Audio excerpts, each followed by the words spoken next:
ជំរាបសួរមិត្តភក្តិបងប្អូនអរគ្នានេះគឺជាវីដេអូទី3នៃ Santiago អញ្ចឹងនៅនេះខ្ញុំបន្តពីវីដេអូទី2មុនគឺនេះគឺជាវីដេអូទី3តាក់ទងជាមួយនឹង Santiago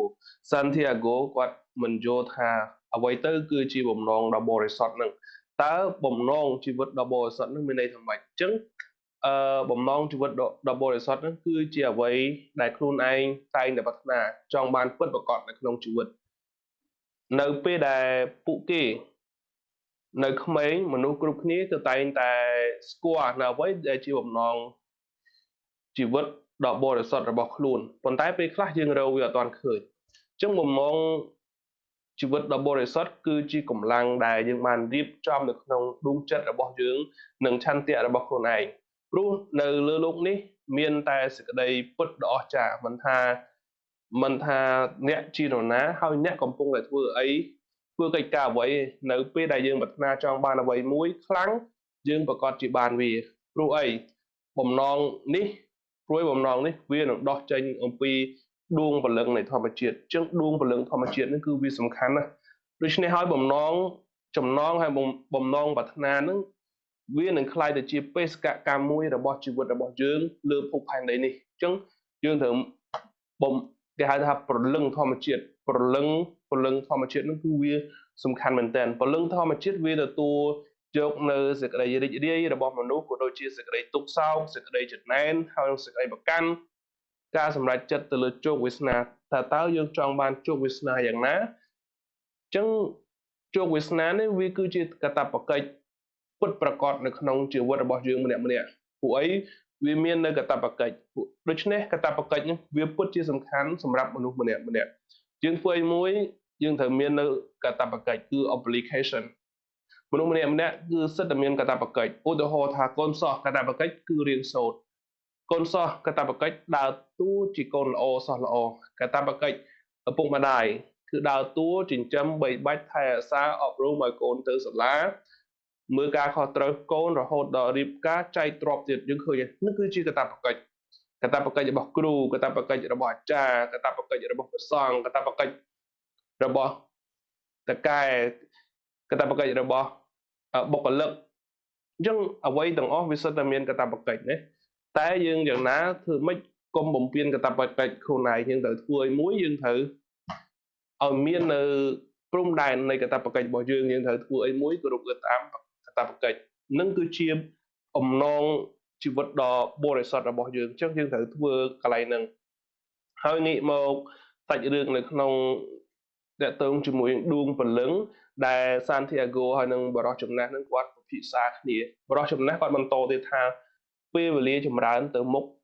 ពេលវេលាកាន់តែទៅមុខកាន់តែយូរមនុស្សយើងកាន់តែឲ្យតម្លៃទៅលើការងាររបស់យើងកាន់តែខ្លាំង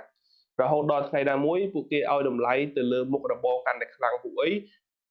ការងាររបស់យើងវាអាស្រ័យទៅលើគុណភាពនៃការងារនេះគឺជាបំណងជីវិតដ៏បរិសុទ្ធរបស់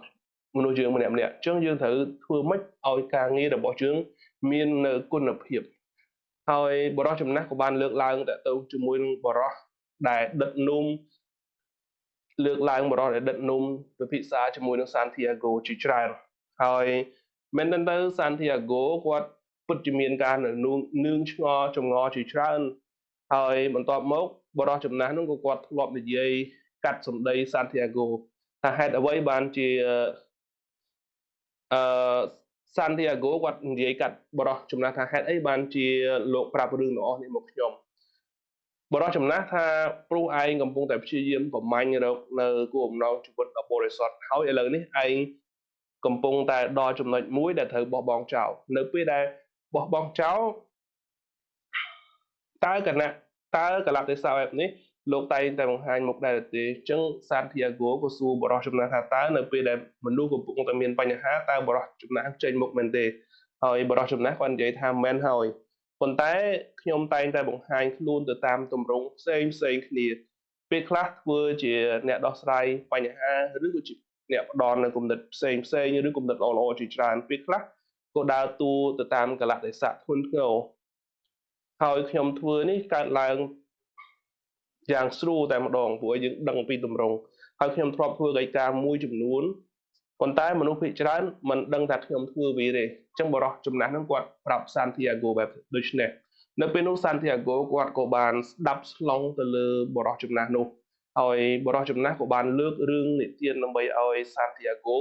បានស្ដាប់ពិចារណានៅរឿងនិទានមួយគឺតាក់ទងជាមួយនឹង